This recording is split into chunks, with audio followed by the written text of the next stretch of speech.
Hey, everybody. Good afternoon. I am Captain Jim Palmer, the Dream Business Coach. Little snafu on the Wi-Fi there, but we are up and running as usual. I thought the Wi-Fi was going to be all fixed when I moved off my boat, but evidently not. I'm the founder of the Dream Business Mastermind and Coaching Program, creator of Dream Business Academy, founder of No Hassle Newsletters, and host of this podcast, Dream Business Radio, now in its 10th year. This is the first live edition from my new home office, which if you've been following me for a while, it looks like my old home office because this was the exact setup I had. Anyway, welcome to another fantastic live edition of Dream Business Radio with my special guest, Evans Putman. And Evan, how are you doing today, Evan? I'm doing Yeah, no worries, Jim. I'm doing great. Yeah, I'm plural. That's all you got to remember. I'm plural. I have like an army of Evanses with me. I know. I was wondering if it was like Evan's first show. Is it Evans's first show? But anyway, Right. that'd be a tongue twister. Anyway, hey folks, this episode of Dream Business Radio is brought to you by the Dream Business Mastermind and Coaching Program. If you're an entrepreneur or small business owner who is tired of slow to no growth in your business, if you're feeling overwhelmed, unfocused, and especially if you want to create multiple streams of revenue in your business, something I'm very good at, then you want to be part of this extraordinary group. Go to dreambizcoaching.com, dreambizcoaching.com. All right, let me tell you a little bit about my special guest, and we'll dive right in. Evans is a family first, going to get that plural, and freedom-focused entrepreneur going into his 20th year in the online entrepreneurial space. He doesn't look that old, but we'll find out if that's true or not. Over that time, he has launched and sold multiple businesses while helping hundreds of entrepreneurs create profitable, purpose-driven businesses which align with their core values and serve their ideal customers. Today, he is a coach and consultant who helps change-making entrepreneurs with big, positive messages and missions build profitable, scalable client businesses. That is a mouthful for some reason. Maybe it's just late in the day. Evan is the creator of the Infinite Impact Method. He's host of the Infinite Impact Radio podcast, and his trainings have been licensed by and featured in ClickFunnels founders Russell Brunson's high-ticket coaching program. Evan, I don't know what's going on. That introduction, that has the most long words that I could probably handle. How you doing today? I was just testing your ability to use a lot of long words at once, right? It's like when you go to Bible study and you read the Old Testament. I'm late on those days anyway. All those big words. So my listeners, largely entrepreneurs and small business owners, which is why I wanted to have you on. I'm totally familiar with Russell and his great products, and I love copywriting and just the whole sales process. But before we dive in, my listeners enjoy the backstories of my guests as much as the strategies and things like that. So take us back a little bit. Are you a first generation entrepreneur, or did your mom or dad or grandmom or grandpa kind of lead the way there? Sure. And before we do that, I just want to say, I know you mentioned your masterminds. I just came back from a mastermind, and I can tell you that masterminds are game changers, right? They for your are. business. So I love them. I love masterminds. So, yeah, I grew up, I guess, I didn't really think of my father as an entrepreneur, but he started in sales, and then he went on to leave a sales position in an established company, air conditioner sales. So you can think here in the US, there's probably only like 2 or 3 that you would even think of. He was with one of those. But then from there, he went on to work independently for another business, and then also to buy into another business. So I guess in some ways you could look at him as an entrepreneur. My grandfather, he was a farmer, right? Like he had his own farm. Self-employed. I mean, the ultimate, right? Real estate, grew his own food, went to auctions, sold livestock. He is probably, I would say, where I get most of this from, because of at least my mom says that I have his personality and all these traits as well. So yeah, so it's a little bit sprinkled in there, but not necessarily the way we think of entrepreneurship more today, especially in the digital age. Yeah, and it's just such a shame. I mentioned it a lot that schools don't teach kids that there's an alternative to just going to college, getting a job, and waiting for the gold watch. There is a way that you can start a business with a skill or talent or product or service. And by the way, your dad's, anybody who's in sales in my world's an entrepreneur, because Mm. every Monday you're starting at zero. The first of every month you're starting at zero, right? Mm-hmm. So that is I think sales is like the ultimate entrepreneurial job. So tell me about your early business. I know you had several businesses before you kind of zeroed in on what you're doing now. Tell me about those. Yeah. So I guess my first diving into entrepreneurship at first for me was, well, I was actually in sales before in a real, I sold radio way back when. And, Radio commercials. yeah, I was selling Wow. air, and if you can sell air, you can pretty much get away with selling anything. That's But right. I moved from there to sort of following my passion, which at the time was exercise and health. I started as a personal trainer, so I was on my own. Thank goodness I had a sales background because I had to get clients. So that was sort of my first entrepreneurial adventure. And from there, I started looking at, okay, I'm trading time for dollars, Mm-hmm. right? I'm trading time for dollars. And I know one thing you mentioned, multiple streams of income, creating more freedom. And I was looking at that like, how the heck do I do that? Right? Because here I am, I got X amount of hours in the day. People come to me for an hour at a time. And I started trying to figure this out. So I started going online and I found a couple of guys that were actually, this was 20-ish years ago.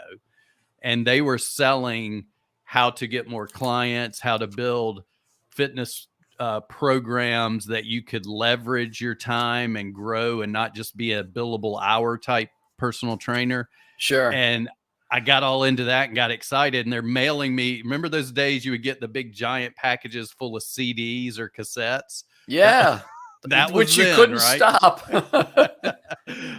So that was back then, So but here's where it really changed it up for me, Jim, because I got more excited about what they were doing than what I was doing. I'm like, that's an interesting business model. They're just online they're showing they've done the thing before. Now they're showing others how to be successful doing this, right? So I started Right. looking at how do I like get into the online space, and that's where it led me from personal training to leveraging the digital marketing stuff to actually creating online workouts through this little animated program that was nothing more than cartoon images that I could give my clients.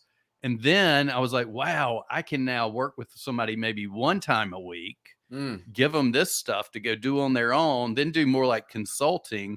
And I can pack my schedule with other people, or I can create group trainings. It opened up a whole world of possibilities to where I could create more streams of income, right? And I could also free up more time and leverage my time. So that sort of led me into the online space. Oh, And that's interesting because you and I yeah. started about the same time. I started in 2001, really got into online in 2006 or seven or so. I'm curious about some of your early mentors. I remember, I think I met him through his courses about a year before he died. Do you remember Corey Rudel? He started, Corey Rudel had an interesting program. I just can't think of the name. I actually have it. I think it's in my storage unit still. I But recognize that name. yeah, but I think it was cassettes and obviously the transcripts and then in 2007 I get introduced to Dan Kennedy, which then brought me Mm, into introduced me to the Russell Brunson, Ryan Dice, and Joe Polish, that whole group, right? hmm That was kind of my introduction back then. So was there like a light bulb moment when you? I mean, I want to get into podcasting. I love Yeah. this journey. When did you discover podcasting as part of either your marketing or it would be another revenue stream for you? Yeah. Well, that was one of those sort of, I wasn't looking for it. Mm-hmm. Right. And at the time, so if we fast forward from where I was before, I'd made my way through multiple iterations of learning how to do sales copy because I have a writing background. So I started my online space by writing a lot of copy for people. And then that was sort of like, what's the next thing? How else can I help them? Then I moved into marketing consulting. And Mm-hmm. at this point, I was doing really well. And actually, in my wife we had a young daughter at the time, probably like 2 or 3, I think. And my wife was a general manager at a really nice restaurant here in town. Okay. And so we were like two ships crossing in the night. We didn't see each other a lot, right? And we She were was out worn out. working at night, right? She would get home really late. I loved it Mhm. because I got to spend a lot of time with my daughter as she was growing up. That was like something that I really wanted to do. But at the same time, my wife was the one doing the heavy lifting. I mean, Sure. she'd get home at 2, 3 in the morning, and she was up at 7 in the morning, letting me work while she would tend to our daughter, right? So at some point I was like, come home. I'm doing great now, right? So things are going great. Well, I was doing like that sales guy that didn't fill his funnel. I got a little fat and happy with my clients and ended up running into a place where I ran at where my clients were gone and I only had one left for Oh, boy. various reasons. My big whale clients that were paying all our bills. That's where I just started. I gave myself like a day to beat myself up. I was like, this is what's wrong with me. What was I doing? What was I thinking? Blah, blah, all that kind of stuff. And then the next day I was like, I'll just go out and find more clients. I've done it before. And that's where I ended up seeing a post, and this guy was looking for somebody to write podcast show notes. And I'm like, okay, this is something I would probably hire my VA for. But Right. I kept thinking about that post, and it just kept, there was something, and my mind went to, okay, let me explore this further. I was like, maybe he wants more than just that. Maybe he's there's calling more it to it. a different thing, right? Yeah, I was like that. Because for some reason I kept getting pulled back to this random thing, and that's where I reached out to the guy, find out that we live in the same town. So we end up meeting, which had never happened before. I'd never actually met my clients face to face because I was doing it all virtual all over the world. We meet. Turns out this guy, amazing guy. He's like one of the top. He had been number one in the world for 2 different real estate companies, New York Times best-selling author, had a podcast, was struggling to grow it, was struggling, and he did want the show notes written. That was one thing. His wife was like, I'm not doing this anymore. You better hire somebody or you're going to do it yourself. So, but when we sat down and talked, I started hearing his dream, his vision. And I kept asking him questions like, what is it you really want to do? What is it you really want to do? And it came down to the point where he was like, look, I changed my life when I stopped working 80 hours a week. I figured out how to work 3.5 days a week. This is when he started having all that success. He was like, I want to share that with other people. I want to show them how I did it. So I said, give me the weekend. I'm going to go home. I'm going to put together a whole plan. I'll come back and we'll figure this thing out. And if you like what I put together, let's figure out how we can make it happen. Okay. So I came back to him. And that ended up being the Real Estate Rock Stars with Pat Hyben podcast, where, of course, his name was Pat Hyben. He was in the real estate, really very well-known person in the real estate and expert. So I was like, I got to figure this out because I don't know how to grow a podcast. So I just had to figure out that part of it. And then we tacked on a business model to the podcast. And it took some time to figure it out. Right. At first we were not selling through the podcast. We were struggling. We weren't getting leads. So it was a rough road, but the end of it's like this really pretty wrapped gift. Right. And that sort of you mentioned Russell Brunson in the beginning too. And it was the light bulb moment for me was when Pat and I had been working together for a while, struggling. We'd grown, I think at this point to 75,000 monthly listeners, all organically following some strategies I'd put together, guess what? Based on what I knew how to do, which was content marketing. So I was doing it different than what most podcasters think of, right? I was like, we're going to use my content marketing strategies that I grew other businesses with your podcast. And that worked. But it was about that time where we were like, well, we got to start figuring out how to make some money from this thing. We got some amazing courses, some programs. We're not growing our list. We're not making money. That the book Expert Secrets, I remember that. Yep. Yeah. And I went and I clicked on the ad. And then from that moment on, Russell Brunson was like stalking me day and night everywhere I was online.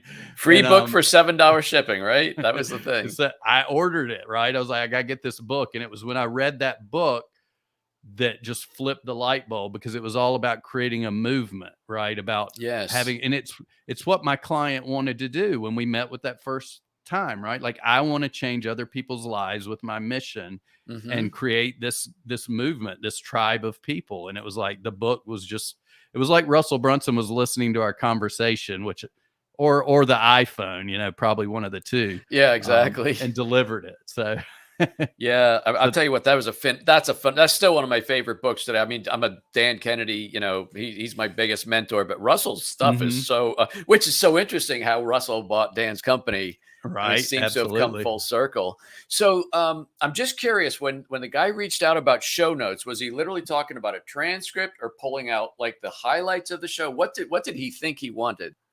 Yeah, that's actually what he really wanted. Was Okay. he was doing bullet point show notes, Mm, and he needed, his wife was doing the writing for him at the time, and she was like, "Look, I don't want to do this anymore." So he was looking for like a VA or a low-level copywriter to just write those show notes. But then when I started speaking with him, I discovered that his real pain point wasn't the show notes. It was that he had this podcast that was nobody was listening to, I guess that was right? before Rev.com or Fiverr or something, right? Where you're sitting there Right. manually transcribing everything. Yeah, but well, Oh, the way he had been doing it was his wife would listen to the episode, she would pull out some of the highlights and just write down the bullet points, you know. And okay.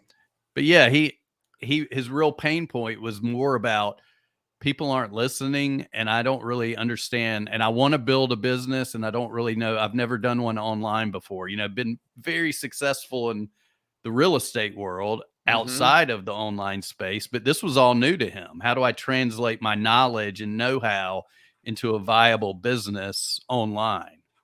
And so did you parlay that success with that client and start offering that service to other people? Well, at first with him, it was a little bit longer story with him because we actually, when we were failing, I was failing. Let's just put it Mhm. the right way. He was doing a Okay. great job. He was online. He He was was living like in the big house. Yeah. he was sharing his message. He was the voice. I was the guy behind the scenes pulling the strings, and I wasn't getting it done.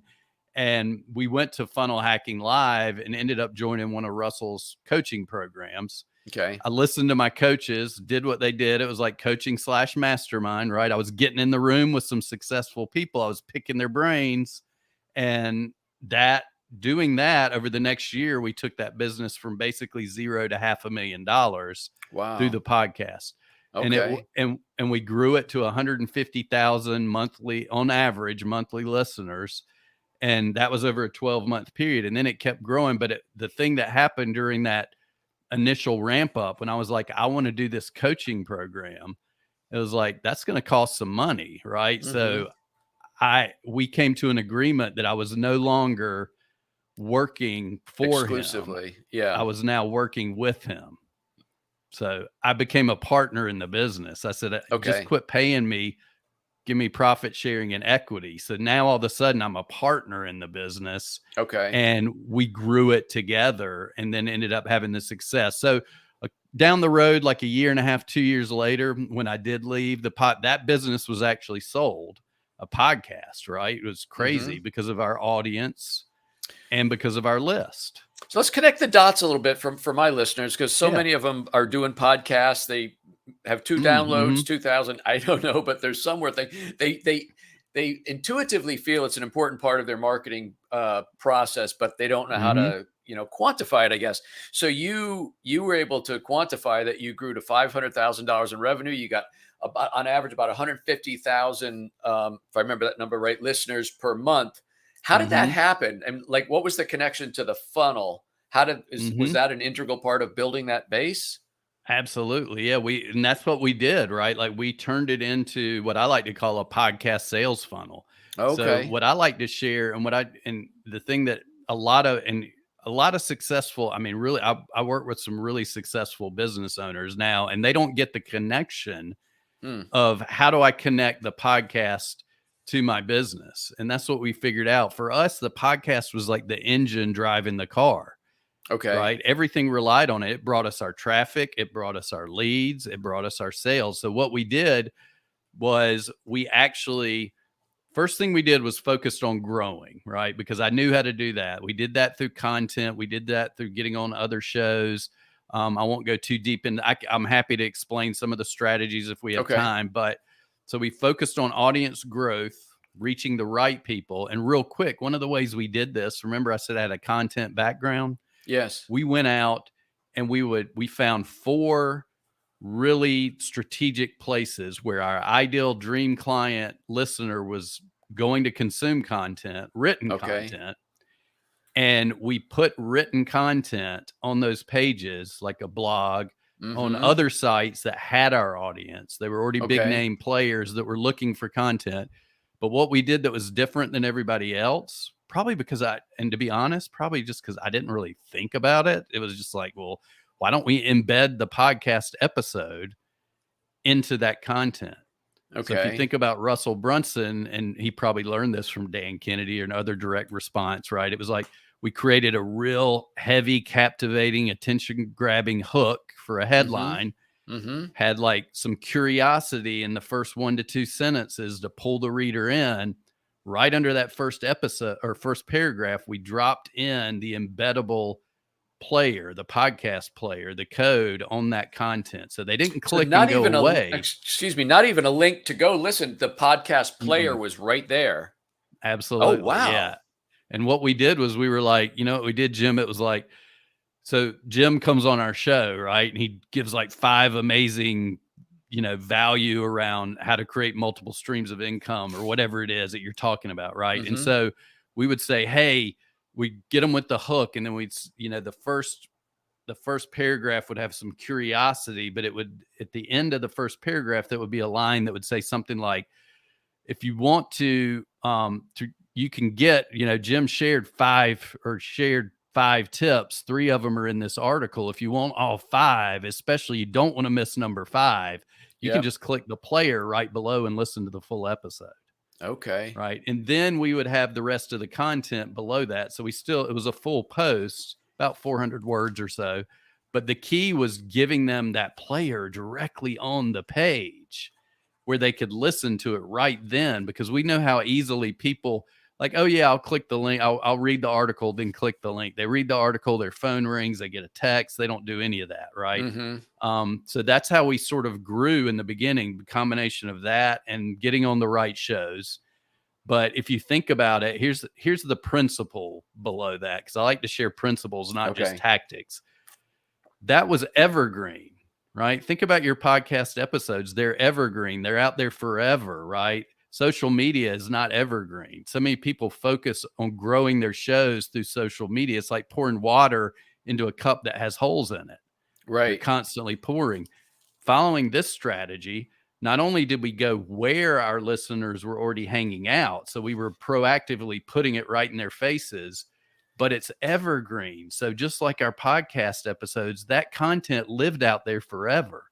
So after doing this over time, we built this strong foundation. We were like filling our cup, and it started overflowing. And that's how we were able to get to 150,000 monthly listeners, because we built this really strong foundation that lived out there forever. It was evergreen, right? Yeah, Jeff Herring is a content guy. I knew he's eating this up. I could just tell my voice. But and I know I'm eating it because we come from the similar background then, Jeff. You know Jeff? Or do you know Jeff? No, I was just saying I was from that content world. You probably too, so do know him, and I've only got 5 minutes left, so it's killing me. I'm going to have to have you back. I'm really curious about the embedding the link. Now, you could obviously do that technically on your own blog, but if you're sharing a blog post on somebody else's, do they allow that, or do you have to ask permission for that? Well, we did it on medium.com, which it was really that the thing that was cool on Medium is it's like people, when you sign up for Medium, you tell Medium what you're interested in. So it's like a reverse, right? Like they shove the content in your face. So we're like, oh, that's how our stuff was getting there. But here's what we did. That was another one of those things that I promise I didn't have any. And I like to share this because I want people to just try stuff. Yeah. Don't worry about failing. Don't worry about it not working. Just try it, right? So I reached out. There was a very prominent publishing company that's online. I won't mention their names, but I could. It's Inman.com. They're really good in the real estate space, right? Big name place. They look for content. They want content. They want content curators. And going back to your question, initially when I reached out to them, they were like, well, why don't you, we're happy with letting you put a link on there and people can click away. And just something clicked in my mind, and it reminded me of my content days. And I was like, look, I said, you know, your goal is to rank high in Google, to get your pages out there. So when people search, they find your website. And she was like, yes, definitely. And I said, well, one of the things that Google does is they're always looking at the amount of time, the bounce rate, you know, when people land on that page, do they leave quickly or do they stick around, and how long do they stick around? Right. Our episodes average 35 to 40 minutes. So when people click that link, that player, they're staying on your page for the full 30 minutes if they listen to the full episode. That's huge. And she was like, let's try this. and we never turned back after that, because I also shared, I was like, look, we're not asking you to like put the link there and then taking people elsewhere. We're keeping them on your site. And to them, that was a big aha. And to me, it was just like one of those, thank goodness I had that thought in that moment, because I don't know where it came from, but it was my background in like bolt of SEO lightning just hit at the right search. time, right? Yeah, exactly. Right. That is crazy. Oh my gosh. So that is so brilliant. I mean, such a big takeaway for me personally. Well, I have to ask you, so your show with the real estate guy, was a typical, was he teaching for half an hour or was he interviewing people? Is it a lot of podcasts, I'd say most podcasts are interview half-hour format, right? Well, so in that instance, these were all interviews. Okay. Right. With other people that were really good at one specific strategy, and they came and they taught on that specific strategy. And here's the next step. I know we're running short, but I want to give people the most important thing that was the big aha for us was we had to figure out how to get people's email addresses. So we created a free resource area called the Agent Success Toolbox, where we asked our guests to give us something connected to their strategy that they were going to talk about on the episode, right? Give us something around that. So if you're amazing at getting for sale by owners to let you in their house, to actually get them to sign a contract to list their house, which is a special talent for a real estate agent, right? They would come, they would talk about that in the episode. Then they would give us something like maybe their objection crushing sheet that they use, like with their top 10 objection crushers. We would put that in our members area. So they would create the desire. This was the key, right? The desire was created in the episode for the thing that was over here for free in our members area. That was the front end of our funnel, or like the middle the podcast was the front end. That was the second part of our funnel. So they would come opt in, get access. At the time I left, we had 200 and something items in there for free. We had a 78.6% opt-in rate, which is just blew me away. That's and crazy. Then the people at the mastermind and in the coaching program were like, their eyes got huge at funnel hacking. Like, what? 78.6%? That's amazing. Like, what are you selling in that funnel? Or like, what are you talking about? That's where joining that program, that coaching program, and getting in that mastermind was the game changer, because I learned about funnels. And so on our thank you page, just the short, quick, to wrap this up before we have to go, to give people an idea, give them something, create the desire in the episode, right? For the next step, create a lot of desire. The next step, give them that thing, but then give them the opportunity to buy right away. On our thank you page, we had a short video that quickly brought them into our program, into our world. And we were selling courses at the time, digital courses and training to help them grow their business. So it was mostly sales training. And so it was perfect, right? So people would come in, but if they didn't buy immediately, they were now in our ecosystem. They were in our Agent Success Toolbox. And we would give people, because we brought guests on, we were always updating that toolbox. So guess what we were doing?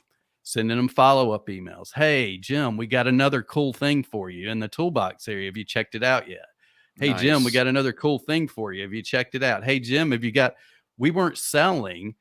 This is what blows my mind. When we stopped selling in the podcast itself, we actually went from $0 to $500,000. We started making money when we quit selling, because we were focused on giving and giving and giving and giving. Yep. And our open rates on our emails were like 48%, because people love getting emails from us. But we created that ecosystem, and inside of there we had opportunities to buy too. Like we would drop modules from our course in that members area. We put our webinars that weren't really working good elsewhere in there, and they would work good in there because people were already warmed up. Yeah, because they exactly warmed up. So Well, yeah, so Evans, we built a funnel basically from the podcast. It was like creating an actual sales funnel, but based with a podcast to warm them up, build the trust, move them to the next steps. Evans, what a fantastic show. I know a lot of people watch this on the replay. They're going to be like taking copious notes and like, this was a real blueprint on how to actually make money with a podcast, which is something, well, should I take sponsorships? I hate that. No, Yeah, this is really sponsor yourself. Sponsor yourself. There you go. That's what I always say. So Evans, give a website. Where do you want people to go to connect with you? Because I'm sure they're going to want to. Sure. Well, what we do is we have usually once a month, we do a free training called Podcast Sales Machine. Okay. They can grab a free ticket there, but they can go to podcastsalesmachine.com and they can grab a free ticket there. And then we also have the ability to upgrade into a VIP if they want to, but just go there and grab a spot and, come to one of those and you get 4 hours of me just diving into this strong for you. So 4 hours. Well, that might be enough. No, I'm just kidding. No, I'm sure that's pretty fascinating. Well, I'm pretty sure, let me go on test my memory. I'm pretty sure, did Meredith connect us originally? Yes. Okay, cool. Yeah. She's connected me with like 2 or 3 people. So she's awesome. Thank you so much for coming live, man. This was, you can tell I'm jazzed. I'm not just being polite here. This is good stuff. Hey, if you're watching this on the you're very welcome. If you're watching this on the replay, put hashtag replay and leave a comment for Evans, because I'm telling you what, he just delivered some pure gold. So folks, that wraps up this very special interview with my special guest, Evans Putman. And I highly recommend you connect with him, follow him, learn from him at, give that one more time, podcast. Because I wrote podcast. It's podcastsalesmachine.com. There we go. I got to learn penmanship. That's too late. Podcastsalesmachine.com. You can connect with me at getjimpalmer.com. Again, if you're interested in the Dream Business Mastermind, that is Dream Biz Coaching, dreambizcoaching.com. My special live guest next week is the author of a great book called Follow Your Yes, Ken Bechtel. And remember, you can get free digital versions of all 6 of my books. I don't have to hold them up anymore. They're right here at Amazon as Kindle. They're free. Barnes & Noble as, Nook Books, and at the iBookstore. It's not a promotion. That is my legacy building program, because I still like working 3 days a week. But if you want to get more of me, you can do that for free. But until this time next week, another fantastic interview. I am Captain Jim Palmer, the Dream Business Coach. You take good care.